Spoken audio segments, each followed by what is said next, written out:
মুসলমান হয়ে মসজিদে বসতে পারে, আল্লাহ রাব্বুল আলামিন আপনার চোখের মধ্যে ঘুম দিয়ে দেবে। জোরে কান মারহাবা।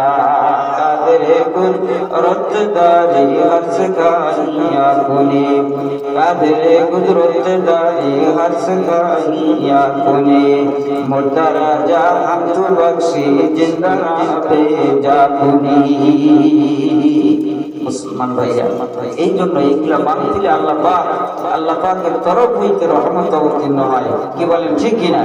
এই যে মাইকের এত আওয়াজ, কান ফাটানো আওয়াজের পরেও দেখবেন কিছু কিছু মুসল্লিরা বলেন ঠিক কিনা? কি জন্য ঢিমায়? মসজিদে ইমাম সাহেব জুমার দিনে খুতবা দেন, তারপরে মুসল্লিরা ঘুমায়। কি জন্য ঘুমায়? এই সমস্ত জায়গায় আল্লাহ পাকের রহমত অবতীর্ণ হয়। আল্লাহু আকবার, সুবহানাল্লাহি ওয়া বিহামদিহি, সুবহানাল্লাহিল আযীম। সম্মানিত হাজিরিন, আমি আপনাদের সামনে সূরা বনী ইসরাঈলের ৮০ নম্বর আয়াত তেলাওয়াত করেছি। সূরা বনী ইসরাঈলের ৮০ নম্বর আয়াত আপনাদের তেলাওয়াত করেছি।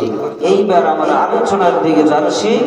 আল্লাহ রাব্বুল আলামিন সূরা বনী ইসরাঈলের ৮০ নম্বর আয়াত আল্লাহর নবী উপরে হযরত জিবরিল আমিনকে দিয়ে বললেন, হে আমার জিবরিল, আমার বন্ধু মুহাম্মদুর রাসূলুল্লাহ মক্কা নগরীতে রয়েছে, আজকে হিজরত করে মদিনায় যাইতে হবে।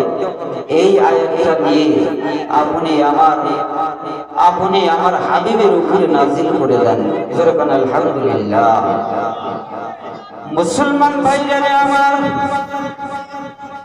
আল্লাহর পক্ষ থেকে যখন হিজরত করার অনুমতি হলো, হযরত জিবরিল আমিন বললেন, ইয়া রাসূলুল্লাহ, ইয়া হাবিবাল্লাহ, আপনাকে এখন হিজরত করে মদিনায় যাইতে হবে।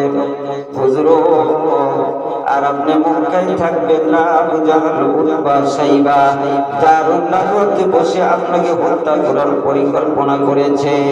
অর্থাৎ আল্লাহর নবীর উপরে যখন হিজরতের অনুমতি হলো, আল্লাহর হাবিব মুহাম্মদুর রাসূলুল্লাহ সাহাবায়ে কিরামদেরকে বললেন, ও আমার সাহাবায়ে কিরামেরা, এখন তোমাদের দ্বীন ও ঈমানকে হেফাজতের জন্য, এখন তোমাদের ঈমানকে প্রসার করার জন্য হিজরত করে মদিনায় যাইতে পারো। আল্লাহর নবী মুহাম্মদুর রাসূলুল্লাহর হুকুম পাওয়ার সঙ্গে সঙ্গে সাহাবায়ে কেরাম একজন, দুইজন, তিনজন করে সবাই মক্কা ছেড়ে মদিনার দিকে চলে গেলেন। মক্কাতে নামকরণ তেমন কোন সাহাবী ছিলেন না বাবা। আল্লাহর নবী মুহাম্মদুর রাসূলুল্লাহ, হযরত আলী এবং হযরত আবু বকর ছাড়া প্রায় সমস্ত সাহাবী চলে গিয়েছিলেন। জোরে বলেন মারহাবা।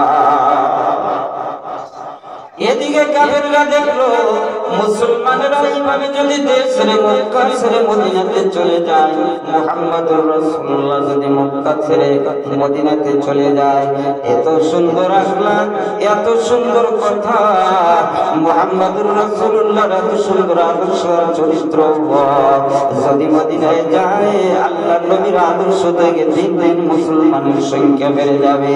আবু জাহল, উতবা, সাইবা দারুন নাদওয়াতে পরামর্শ করতে বসলো, কি করা যায়? আল্লাহর নবী মুহাম্মদুর রাসূলুল্লাহ তো এবার মক্কা ছেড়ে মদিনায় গিয়ে কিন্তু মুসলমানদের ঘাঁটি করবে। তারা দারুন নাদওয়াতে মাশওয়ারা করতেছিল, ঘরের দরজা বন্ধ করে। শয়তান দূর থেকে এসে তাদের দরজায় খটখট খটখট করে আওয়াজ দেয়। ভেতর থেকে জবাব গেল, কি?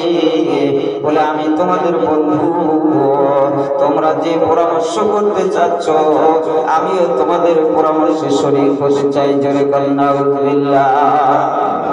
শয়তান বলল যে, আবু জাহল, উতবা, সাইবা, তোমরা যে মাশওয়ারা করতেছো, এই মাশওয়ারাতে আমি শরীক হতে চাই। তাহলে শয়তান যদি তাদের মাশওয়ারায় শরীক হয়, তাহলে কি ভালো পরিকল্পনা করবে? কি বলেন? ভালো পরিকল্পনা করবে? ভালো করবে না, বরং আল্লাহর নবীকে হত্যা করার পরামর্শ হয়েছে। এক এক করে মাশওয়ারায় এরকম ভাবে সবাই মত প্রকাশ করতেছে যে কি করা যায়। মুসলমান বাইরে আমার একজন মাশওয়ারার মধ্যে বলল আমাদের নেতা আবু জাহাল শয়তান এসে মাশওয়ারার শরীক হলো সব ধরে কিন্তু বসতে দিল। এবার মাশওয়ারা শুরু হয়ে গেল। কেউ বলছে হুজুর ও আমাদের নেতা আবু জাহাল মুহাম্মদুর রাসূলুল্লাহকে দেশ থেকে অন্য দেশে তাড়িয়ে দেওয়া হোক, দেশান্তর করে দেওয়া হোক। অন্য দেশে গেলে এত মানুষ মুহাম্মদুর রাসূলুল্লাহর কাছে ভিড়বে না, এত মানুষ আল্লাহর নবী মুসলমান বানাইতে পারবেন না। আবু জাহাল বলে না, এই কাজটা করা যাবে না। যদি মুহাম্মদুর রাসূলুল্লাহ অন্য দেশে যায়, এত সুন্দর আখলাক আর চরিত্র, এত সুন্দর ব্যবহার, এনার মনের কথা, এত সুন্দর আচার আচরণ আর বুদ্ধিমত্তা ব্যবহার দেখে দিন দিন দিন দিন মুসলমানের সংখ্যা বেড়ে যাবে, এই কাজটি করা যাবে না। আর একজন বলছে আবু জাহাল তাহলে বিশ্বনবী মুহাম্মদুর রাসূলুল্লাহকে একটা ঘরের মধ্যে বন্দী করে রাখা হোক, ঘরের জানালা দরজা সব কিছু বন্ধ করে রাখা হোক, কোন মানুষ যেন আল্লাহর নবীর সাথে দেখা করতে না পারে। যদি দেখা করতে না পারে আল্লাহর নবী তাদের মুসলমান বানাইতে পারবেন না, আর মুসলমানের সংখ্যাও দুনিয়াতে পারবে না। কি মাশওয়ারা দেখছেন? আবু জাহাল এবার বলল না, এই কাজটি করা যাবে না। শেষ পর্যন্ত আবু জাহাল নিজের সিদ্ধান্ত নিল মুহাম্মদুর রাসূলুল্লাহকে দুনিয়া থেকে হত্যা করা হোক। শয়তান ইবলিস বসে আছিল, তাদের খালাতো ভাই। শয়তান বলে আবু জাহাল যে কথাটি বলেছে এইটাই হলো আসল কথা। আল্লাহ নবী মুহাম্মদুর রাসূলুল্লাহকে আজকে রাত্রিতেই হত্যা করতে হবে। এই তাদের পরামর্শের খবর। আসমানের মালিক, জমিনের মালিক, জান্নাতের মালিক, জাহান্নামের মালিক, সারা পৃথিবীর মালিক আল্লাহ তাআলা জানেন কিনা জোরে বলেন।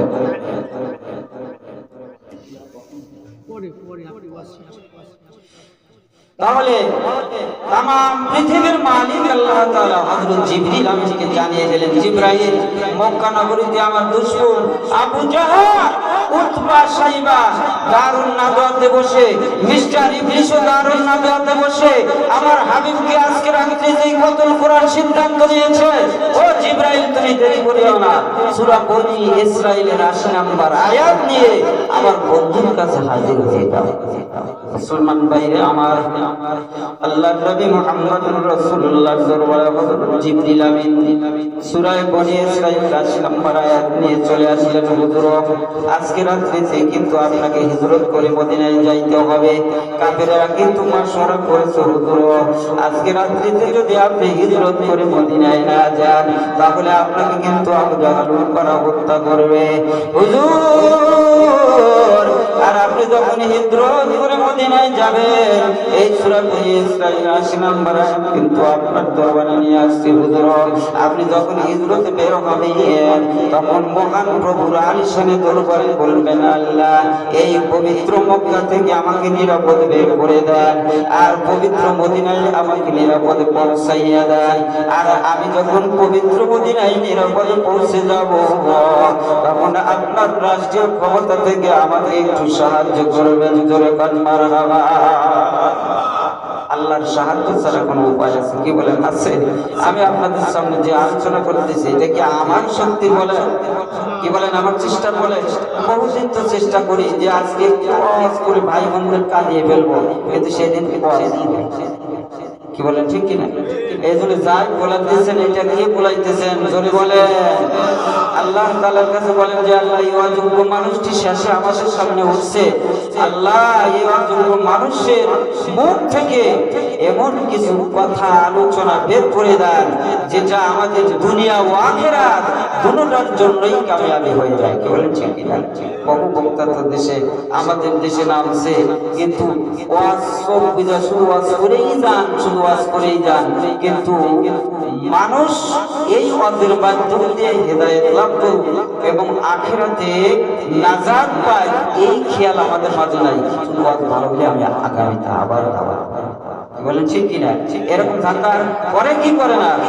এই জন্য মুসলমান ভাইরা আমার, আমি অযোগ্য মানুষ, ছোট মানুষ, গুনাহগার মানুষ, আমি আপনাদের সামনে অল্প সময় কথা বলবো। আপনারা একটু আল্লাহ তাআলার সাথে যোগাযোগ লাগাইয়া দেন। আল্লাহ, এই অযোগ্য মানুষ আমাদের মাঝে উঠছেন, এই মানুষটির জবান থেকে এমন কিছু আলোচনা বের করে দেন যা দুনিয়ায় এবং আখিরাতে আমাদের ফায়দা দেয়। মুসলমান ভাইরা আমার, আল্লাহ নবী মুহাম্মদুর রাসূলুল্লাহ সাল্লাল্লাহু আলাইহি ওয়াসাল্লামের দরবারে হযরত জিবরিল আমিন হাজির হয়ে গেলেন। আর ডাকতে বলেন, হুজুর, আজকে রাত্রিতে কিন্তু আপনাকে হিজরত করে মদিনায় যাইতে হবে, মক্কা থেকে কিন্তু মদিনায় যাইতে হবে। তবে আপনি যখন মদিনায় যাবেন, যাবার আগে আপনার প্রভুকে বলবেন, ও আমার প্রভু, আপনি যখন মক্কা থেকে আমাকে বের করবেন, নিরাপদ বের করে দেবেন। আর যখন আমি মদিনায় পৌঁছে যাব, নিরাপদে আমাকে মদিনায় পৌঁছিয়ে দিবেন। আর মদিনায় পৌঁছার পর আপনার রাষ্ট্রীয় ক্ষমতা থেকে আমাকে একটু সাহায্য করবেন। জোরে বলেন মারহাবা। আল্লাহর নবী মুহাম্মদুর রাসূলুল্লাহ সাল্লাল্লাহু আলাইহি ওয়াসাল্লাম কে যখন হযরত জিবরিল আমিন এসে বলে দিলেন, বাবা, আল্লাহর নবী দেরি করলেন না, সঙ্গে সঙ্গে দুপুরের দিকে হযরত আবু বকরের বাড়িতে গিয়ে হাজির। আবু বকরকে ডাকতে বলেন, আবু বকর, আজকে রাত্রিতে কিন্তু আমাদের হিজরত করে মদিনায় যাইতে হবে। আল্লাহর নবীর সাহাবী হযরত আবু বকর বলেন, ইয়া রাসূলুল্লাহ, ইয়া হাবিবাল্লাহ, হুজুর, আপনার এই হিজরতের সফর সঙ্গী কে হবে? আল্লাহর নবী বললেন, আবু বকর, কেন এই হিজরতের সঙ্গী তুমি আবু বকর হবে? হযরত আবু বকর এই কথাটি রাসূলের জবান থেকে শুনে এত খুশি হয়ে গেলেন, বাবা, আল্লাহর প্রশংসা করে হযরত আবু বকর বলেন, হুজুর, আমি আর আনন্দের চোটে ঠিক থাকতে পারতেছি না। হযরত আবু বকরের চোখ থেকে পানি পড়তেছিলেন। উম্মাহাতুল মুমিনিন হযরত আয়েশা সিদ্দিকা রাদিয়াল্লাহু তাআলা আনহা বলেন, মানুষ যে খুশির কারণে কাঁদে কোনদিন আমি দেখছিলাম না, কিন্তু আমার বাবা হযরত আবু বকরকে সর্বপ্রথম দেখলাম খুশির কারণে কাঁদলেন। জোরে বলেন মারহাবা। হযরত আবু বকর বললেন, ইয়া রাসূলুল্লাহ, ইয়া হাবিবাল্লাহ, হুজুর, আপনার সঙ্গে আমার হিজরত হবে, হয়তো আমি কোনদিন আপনার জবান থেকে শুনছিলাম, তবে হুজুর, যেদিন থেকে শুনছি সেদিন থেকে আমি দুইটা উট ক্রয় করে রাখছি, এগুলাকে ঘাস খাওয়াইয়া মোটা তাজা করছি। হুজুর, এই ঘাস খাওয়াই মোটা তাজা করছি, একটা উট আমি আপনাকে হাদিয়া দেব, আর একটা উটের উপরে চড়ে দুই বন্ধু মদিনার দিকে পৌঁছে যাব। আল্লাহর নবী মুহাম্মদুর রাসূলুল্লাহ বলেন, আবু বকর, তোমার উট আমি হাদিয়া নেব না। আর আবু বকর বলেন, ইয়া রাসূলুল্লাহ, ইয়া হাবিবাল্লাহ, হুজুর, আপনি কেন আমাকে হাদিয়া নেবেন না? হাদিস নিয়ে যারা গবেষণা করেন, ইতিহাস নিয়ে যারা গবেষণা করেন, তারা বলছেন, হযরত আবু বকর যখন মুসলমান হয়েছিলেন, বাবা, হযরত আবু বকরের কাছে একটা নয়, দুইটা নয়, 1000 নয়, 2000 নয়, বরং হযরত আবু বকরের কাছে 40,000 দিনার ছিল। জোরে বলেন মারহাবা। কত দিনার ছিল? 40,000 দিনার। এই 40,000 দিনার আল্লাহর নবীর কদমে দিয়ে হযরত আবু বকর বললেন, ইয়া রাসূলুল্লাহ, ইয়া হাবিবাল্লাহ, হুজুর, এই 40,000 দিনার আমি আপনার কদমে দান করে দিলাম, আপনি দ্বীনের কাজে ব্যয় করেন। আল্লাহর রাসূল দ্বীনের কাজে ব্যয় করেছেন, কোনো ইসলাম করেন নাই, অথচ তৎকালীন যুগে 400 দিরহামের একটা উট আল্লাহর নবী কেন নিতে চান না? এখানে কারণ আছে না নাই? জোরে বলেন। কারণ আছে, যে আমি আপনাদের সামনে একটি হাদিস তেলাওয়াত করেছি যে আল হিজরাতু তাহদিমু মা কানা ক্বাবলাহু, হিজরত মানুষের অতীত জীবনের সব গুনাহ মাফ করে দেয়। এই জন্য আল্লাহ রাসূল মুহাম্মদুর রাসূলুল্লাহ সাল্লাল্লাহু আলাইহি সাল্লাম দেখলেন হিজরত বহু বড় একটা আমল, এই আমলটা আমি নিজ করে আমি রাসূলের নিজ করে দেব, এইটা আল্লাহর নবী চেয়েছিলেন। হযরত আবু বকরের টাকা দিয়ে হিজরত, এইটা আল্লাহর নবী চেয়েছিলেন না।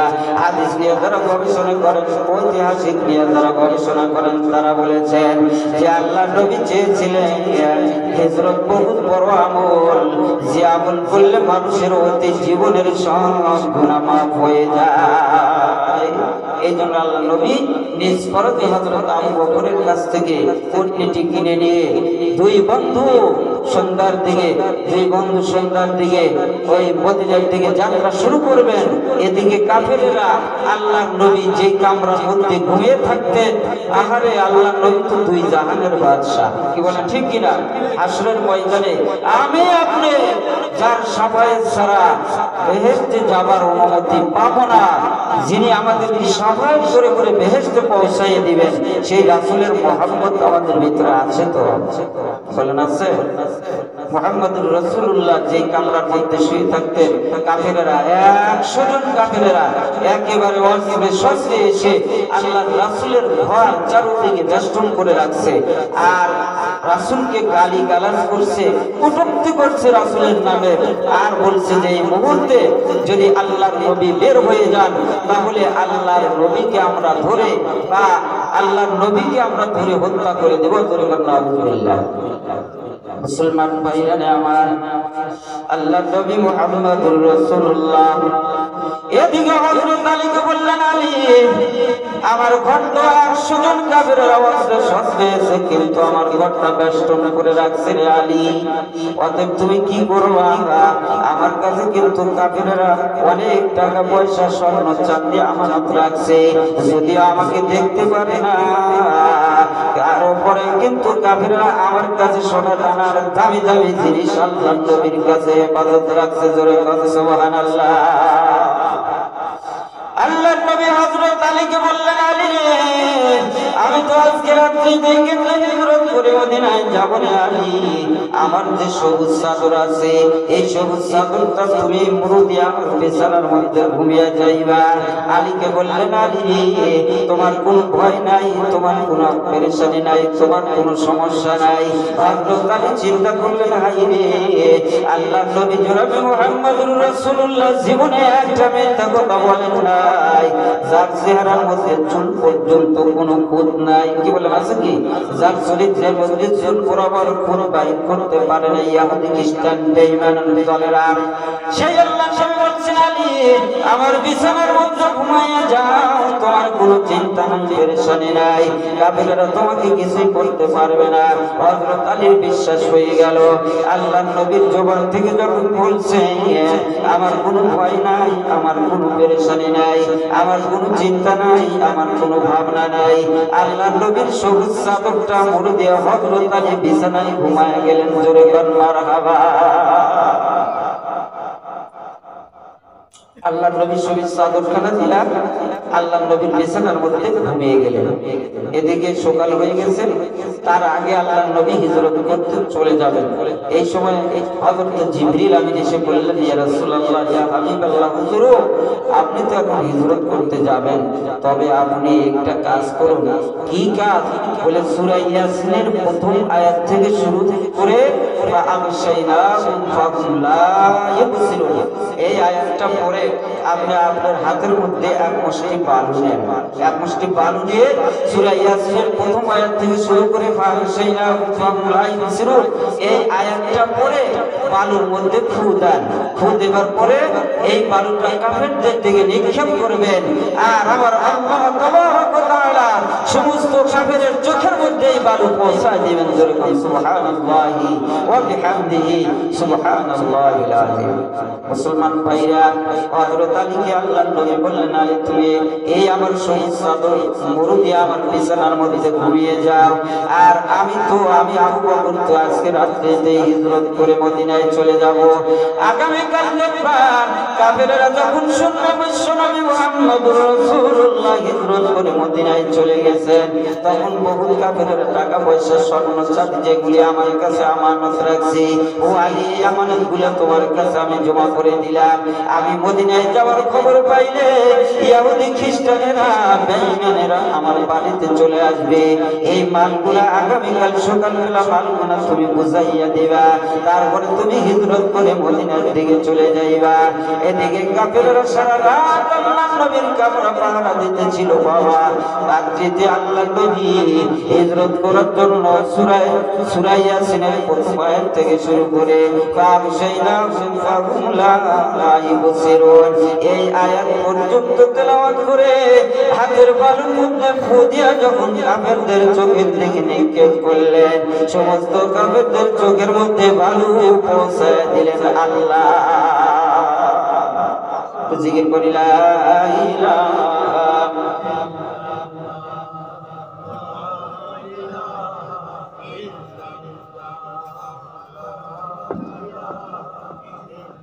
হাসবি রাব্বি জাল্লাল্লাহ মা ফি কলবি গায়রুল্লাহ আতি শাফি হুয়াল্লাহ লা ইলাহা ইল্লাল্লাহ জোরে জোরে লা ইলাহা লা ইল্লাল্লাহু মুহাম্মাদুর রাসূলুল্লাহ। সকলে একবার বলেন সাল্লাল্লাহু আলাইহি ওয়াসাল্লাম। আল্লাহ নবী মুহাম্মদুর রাসূলুল্লাহ বালু নিক্ষেপ করলেন বাবা, কাফেরদের চোখের মধ্যে পৌঁছায় দিলেন আবার আল্লাহ। সকলে চোখ মুছতেছিল, চোখ বলতেছিল। আল্লাহ নবী মুহাম্মদুর রাসূলুল্লাহ সুযোগে বের হয়ে গেছেন মদিনার দিকে বাবা। কোন কাফের দেখতে পারেনি আল্লাহ নবী কোন দিক দিয়ে বের হয়ে গেছেন, কোন দিক দিয়া বের হয়ে গেছেন। এই কুদরতি কাজ কে করছে জোরে বলেন? আল্লাহ সুবহানাহু ওয়া তাআলা। আল্লাহ নবী মুহাম্মদুর রাসূলুল্লাহ বের হয়ে গেলেন, প্রতিমধ্যে হযরত আবু বকরের বাড়ি থেকে হাজির হয়ে গেলেন। আবু বকর মুহাম্মদুর রাসূলুল্লাহকে নিয়ে বাবা দুই বন্ধু মদিনার দিকে কিন্তু চলে যাইতেছেন। আর মদিনার দিকে যাওয়ার সময় হযরত আলী একবার আল্লাহর নবীর ডান দিকে যাচ্ছেন, আবার দুমরাইয়া বাম দিকে যাচ্ছেন।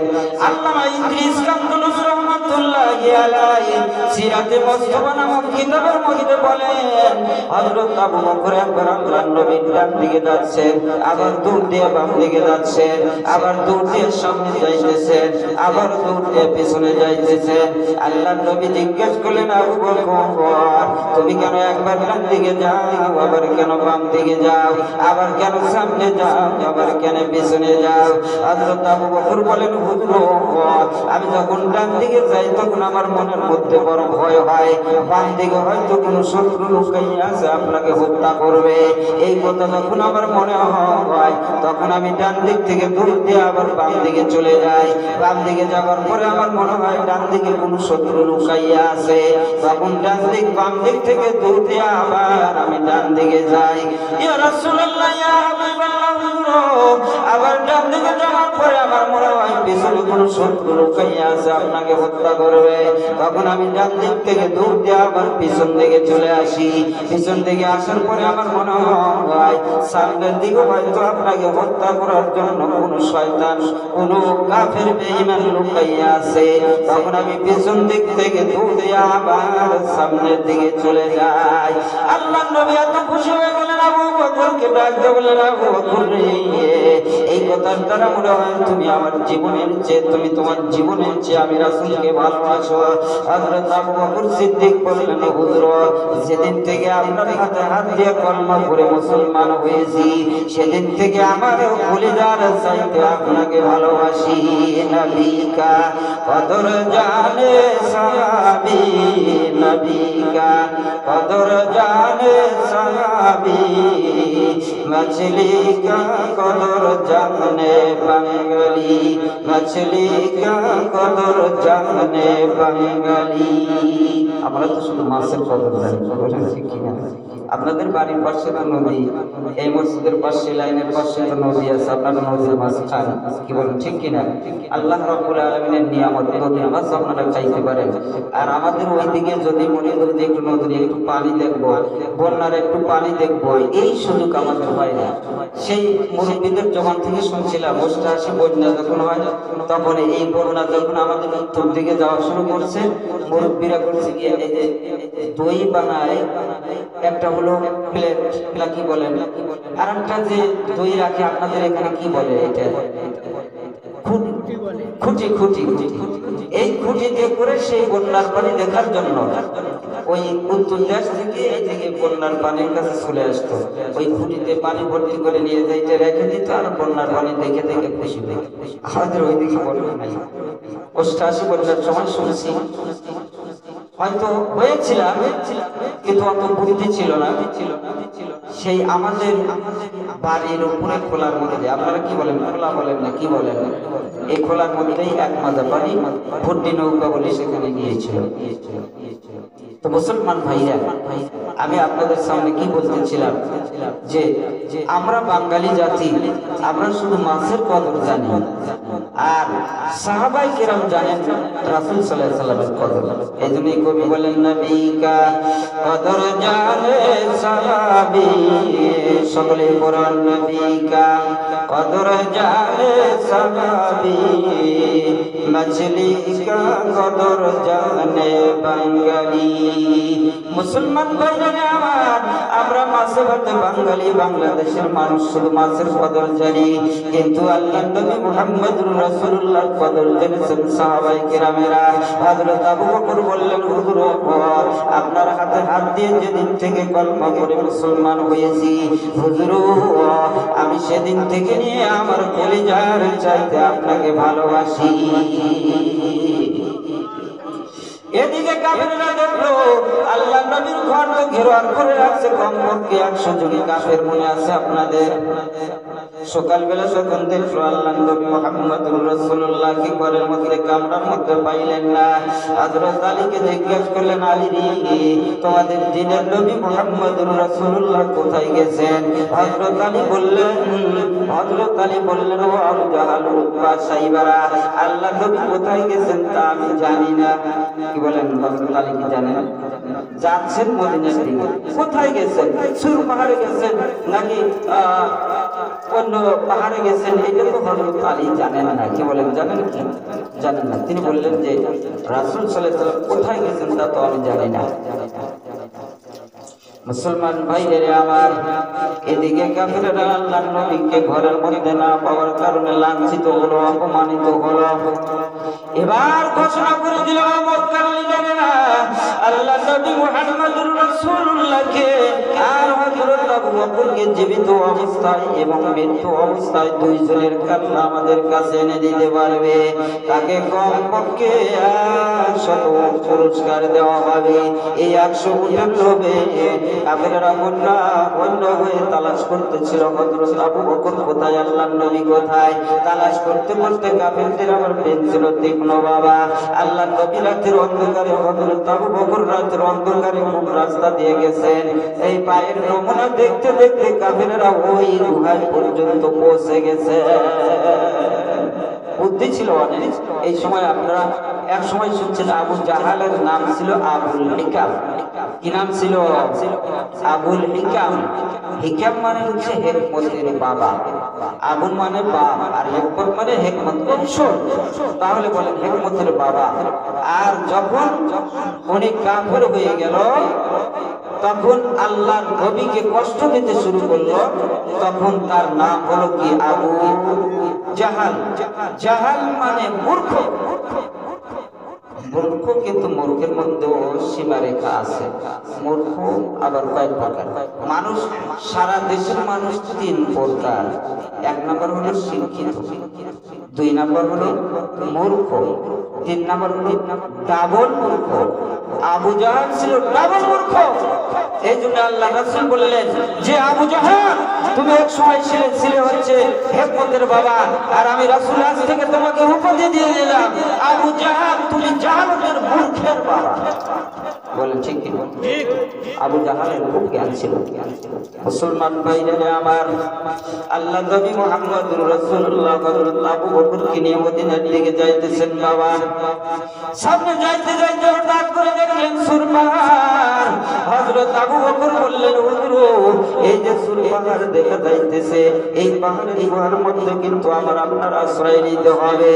আল্লাহ নবী বললেন, আবু বকর রাত্রি পৃথিবীতে খাওয়া নাই, ঘুম নাই, আহার নাই, নিদ্রা নাই। মরুভূমি জমিনের মধ্যে চলতে চলতে আমার পায়ের মধ্যে ফোসকা পড়ে গেছে। ও আবু বকর, ওই পাহাড়ের গুহা পর্যন্ত পৌঁছার মতো শক্তি আমার নাই। হযরত আবু বকর বললেন, হুজুর আপনি কোনো চিন্তা করবেন না, আপনি কোনো পেরেশানি হবেন না হুজুর, আপনার জন্য কিন্তু সোয়ালির ব্যবস্থা করব। আল্লাহ নবী বললেন, আবু বকর এখানে তো তুমি আর আমি ছাড়া কেউ নাই, তাহলে সোয়ালি তুমি কোন জায়গায় পাইবা, কোন জায়গা থেকে সোয়ালি আনবা? আল্লাহ নবীর সাহাবী হযরত আবু বকর বললেন, হুজুর আপনি সোয়ালির জন্য পেরেশানি হইেন না, চিন্তা করিয়েন না, আমি কাঁধ পেতে দেব আর আপনি বিশ্বনবী মুহাম্মদুর রাসূলুল্লাহ আমার কাঁধে উঠবেন। জোরে বলেন মারহাবা। আবু বকরের সাহস কি! আল্লাহ নবী জান্নাতি মানুষের কয়শো জনের শক্তি পায় আল্লাহ নবী জানেন? সেই মহামানবকে হযরত আবু বকর কাঁধে করে নিয়ে সেই পাহাড়ের গুহায় পৌঁছাইয়া দিবে, এটা কি কোনোদিন সম্ভব হতে পারে? বলেন সম্ভব হতে পারে? যারা হজ করতে গেছেন তারা দেখেছেন পাহাড়গুলো কত উঁচু উঁচু আল্লাহ পাহাড় তৈরি করেছেন। এই জন্য এত বড় পাহাড় তৈরি করেছেন আল্লাহ তাআলা। সূরা নাবার ভিতরে রয়েছে যে জিবালা আওতাদা, পাহাড়গুলাকে আমি আল্লাহ তাআলা পৃথিবীর মধ্যে পেরাক স্বরূপ রাখিয়া দিয়েছি। কি স্বরূপ? জোরে বলেন। পেরাক স্বরূপ। ভূমিকম্প হলে জমিন নড়াচড়া করে না? কি বলেন করে না? আমার বান্দাদের যেন কষ্ট না হয় জমিনের মধ্যে চলতে, এই জন্য আল্লাহ তাআলা এই পাহাড়গুলোকে পেরাক বানাইয়া দিয়েছে। কত উঁচু পাহাড়! এই পাহাড়ে কোনো শক্তিশালী বডির ফিটনেস থাকার পরেও কোনো মানুষের ওঠা সম্ভব হয় না, উঠতেই পারে না। কিন্তু আল্লাহ নবীকে নিয়ে হযরত আবু বকর কি করে সেই পাহাড়ে গুহায় উঠলেন? একমাত্র আল্লাহ তাআলার মদদ ছাড়া হযরত আবু বকর করতে পারেন না।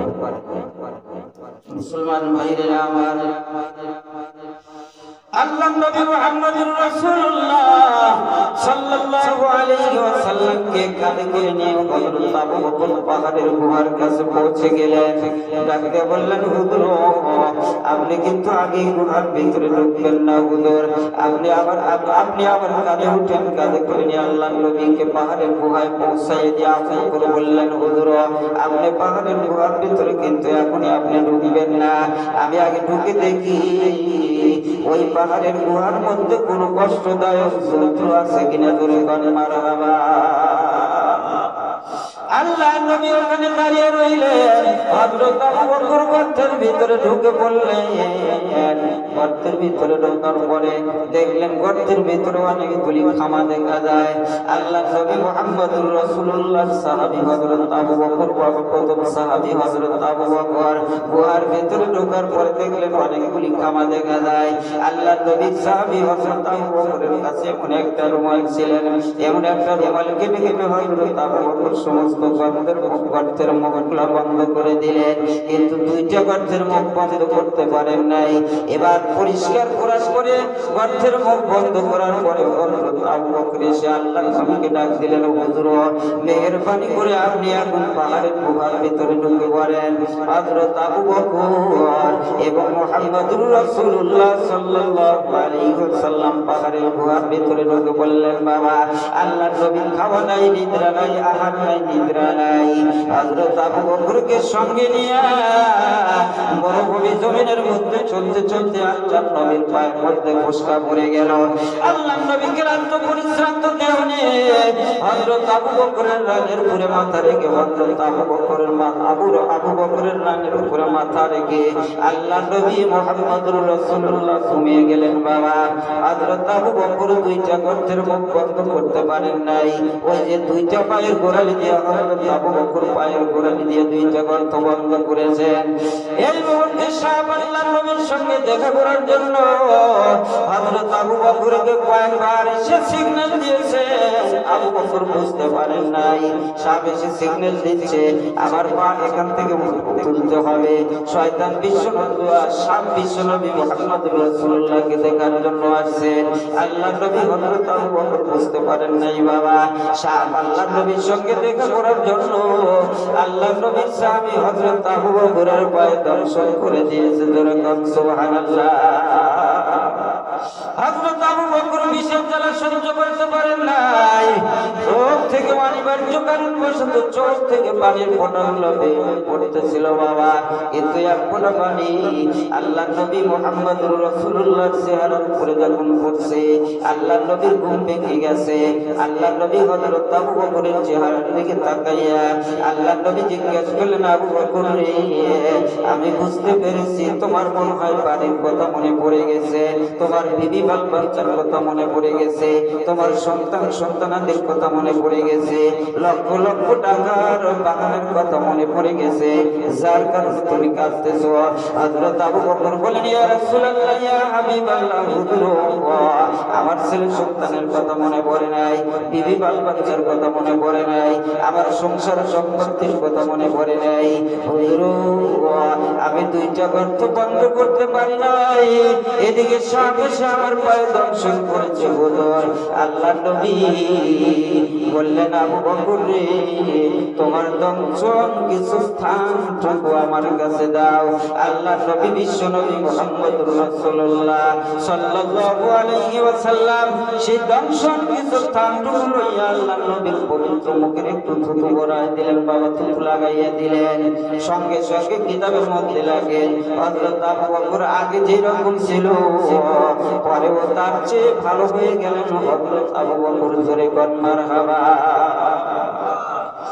এদিকে পাহাড়ের গুহার ভিতরে আল্লাহ নবী এবং আল্লাহর পয়গম্বর বিশ্ব নবী মুহাম্মদুর রাসূলুল্লাহ সাল্লাল্লাহু আলাইহি ওয়াসাল্লাম যখন আশ্রয় গ্রহণ করলেন, কাফেররা অন্য হয়ে তালাশ করতেছে কোথায় মুহাম্মদকে পাওয়া যাবে, কোথায় আবু বকরকে পাওয়া যাবে। তাদের জীবিত হোক বা মৃত অবস্থায় হোক, তাদের দুইজনের কল্লা যদি আবু জাহালের কাছে হাজির করা হয় তাহলে কমপক্ষে 100 পুরস্কার পাবো। এই লোভে সকলেই আল্লাহর নবীকে তালাশ করতেছে। জোরে করে আলহামদুলিল্লাহ। এই লোভে 100 পুরস্কার দেবে, আর আল্লাহর নবী মুহাম্মদুর রাসূলুল্লাহ তো কেউ নাই। প্রথম সাহাবী হযরত আবু বকর, আর যা ছিলেন তারা তো মদিনার দিকে চলে গেছেন। কি বলেন, ঠিক কি না? সাহাবায়ে কিরাম এক এক দুই দিন করে আগে মদিনার দিকে চলে গেলেন। আল্লাহর নবী, হযরত আলী, হযরত আবু বকর আর সমস্ত অল্প কিছু সাহাবী মক্কায় ছিলেন। তো এবার দেখলেন যে 100 পুরস্কার পাওয়া যাবে, তারাও ঘোড়াকে চাবুক মেরে আল্লাহর নবীকে তালাশ করতেছিলেন। মুসলমান ভাইরা আমার, হযরত আবু বকর মুহাম্মদুর রাসূলুল্লাহকে গর্তের ভিতরে নিয়ে ওই গর্তের মধ্যে সময় কি যে বন্ধ হইল, কাফেররা পুরো গর্তের কাছে চলে গেছে বাবা। আল্লাহ রাব্বুল আলামিন মাকরুশাকে বললেন, ও মাকরুশারি, এই পাহাড়ের গুহায় পুকুরে তাড়াতাড়ি জাল পেছাইয়া দে। আর মাকরুশা যখন জাল পেছাইয়া দিল, আল্লাহ রাব্বুল আলামিনের হুকুমে কবুতর এসে ওই জায়গায় বাসা বাঁধলো। বাসা বাঁধার পরে ডিম পেড়ে কবুতর ওই জায়গার মধ্যে পাহাড়ের গুহায় বসে থাকলো। এদিকে কাফেররা আসছে হযরত আবু বকরের তালাশে। আল্লাহ নবী বিশ্ব নবী মুহাম্মদুর রাসূলুল্লাহ তালাশে যখন আসছে, হযরত আবু বকর ভিতর থেকে ওই কাফেরদের পাওয়া দেখতেছে। আল্লাহ নবীর সাহাবী হযরত আবু বকর বলেন, ইয়া রাসূলুল্লাহ, ইয়া হাবিবাল্লাহ, হুজুর, ওই দেখেন আবু জাহাল, উতবা, সাইবা, আবু সুফিয়ান আসছে ঘোড়া নিয়ে আমাদেরকে তালাশ করতেছে। হুজুর, একটি যদি উকি দেয় তাহলে আমাদের কিন্তু দেখে ফেলবে। আল্লাহ নবী বললেন, আবু বকর, তুমি চিন্তা করিও না, তোমার কোনো পেরেশানি নাই, তোমার কোনো ভয় নাই। আবু জাহাল, উতবা, সাইবা আমাদের কিছুই করতে পারবে না। এই পাহাড়ের গুহার ভিতরে আমি এবং তুমি নয়, আমার এবং তোমার মাঝে একজন আছেন, তিনি হলেন আল্লাহ। কি আছেন? আল্লাহ। আল্লাহ তাআলা সুবহানাহু ওয়া তাআলা। একটা মাকড়সা হালকা জিনিস, কি বলেন, ঠিক কি না? আর কবুতরও তো হালকা জিনিস। তাহলে বিশ্বনবী মুহাম্মদুর রাসূলুল্লাহ এই ছোট একটা জিনিস দিয়া, ছোট দুইটা জিনিস দিয়া আল্লাহ নবীকে হেফাজত করলেন। কি জন্য? বলে সেই পাহাড়ের গুহাতে আল্লাহ তাআলা এমন ভাবে বড় একটা মজবুত কেলার মাধ্যমে সেই মজবুত কেলা তৈরি করে আল্লাহ নবীর সাহাবী আর বিশ্ব নবীকে হেফাজত করতে পারতেন। তাহলে ছোট একটা হালকা জিনিস দিয়ে আল্লাহ নবীকে হেফাজত করলেন। একটা হলো মাকড়সার জাল চাল দিয়া, আর একটা হলো কবুতরের ডিম দিয়া, কবুতর রাতে বসে রাখলো, বাসায় বসে থাকলো। এই মুহূর্তে তারা দেখলো যে না, এই পাহাড়ের গুহার ভিতরে যদি আবু বকর আল্লাহর নবী আশ্রয় নেয় তাহলে বাসা ভেঙে যাবে। কি বলেন ঠিক কিনা? তাহলে এই বাসা থাকবে না, বাসা ভেঙে যাবে। এই জন্য তারা তালাশ করে ওখানে আল্লাহর নবীকে পাইলেন না। আল্লাহর নবী আর হযরত আবু বকর সেই জায়গায় রইলেন। সম্মানিত হাজিরিন, আল্লাহ তাআলা সুবহানাহু ওয়া তাআলা এই পৃথিবীর মধ্যে যে যত বড় আল্লাহর দ্রোহী, যে যত বড় আল্লাহর দুশমন, যে যত বড় নবীর দুশমন, যে যত বড় কোরআনের দুশমন, যে যত বড় সুন্নাহর দুশমন, আল্লাহ তাআলা তাদেরকে ছোট একটা জিনিস দিয়া, হালকা জিনিস দিয়া হেফাজত করছেন। কি বলেন ঠিক কিনা? আবু জেহেলকে মারছে কারা? ওই ছোট ছোট দুই বাচ্চা, মুআয আর হচ্ছে মুআব্বিস, এই দুইজন ছেলে। এই যুদ্ধে আল্লাহ পয়গম্বর অনুমতি দেন নাই, তোমরা যুদ্ধে যাইবা না, তোমাদের সে বয়স হয়নি, তোমাদের সে বুদ্ধি হয়নি, সুতরাং তোমরা যুদ্ধে যাইবা না। কিন্তু আল্লাহ নবীর কথা উপেক্ষা করে দুই ভাই এই আবু জাহাল নামের শয়তানকে হত্যা করার জন্য ময়দানে, যুদ্ধের ময়দানে গিয়ে আব্দুর রহমান ইবনে আওফকে জিজ্ঞেস করছে, ভাইজান, আব্দুর রহমান ইবনে আওফকে জিজ্ঞেস করছে, ভাইজান, আবু জাহাল নামের শয়তানকে একটু কি মেহেরবানি করে দেখা দিবে? তখন আব্দুর রহমান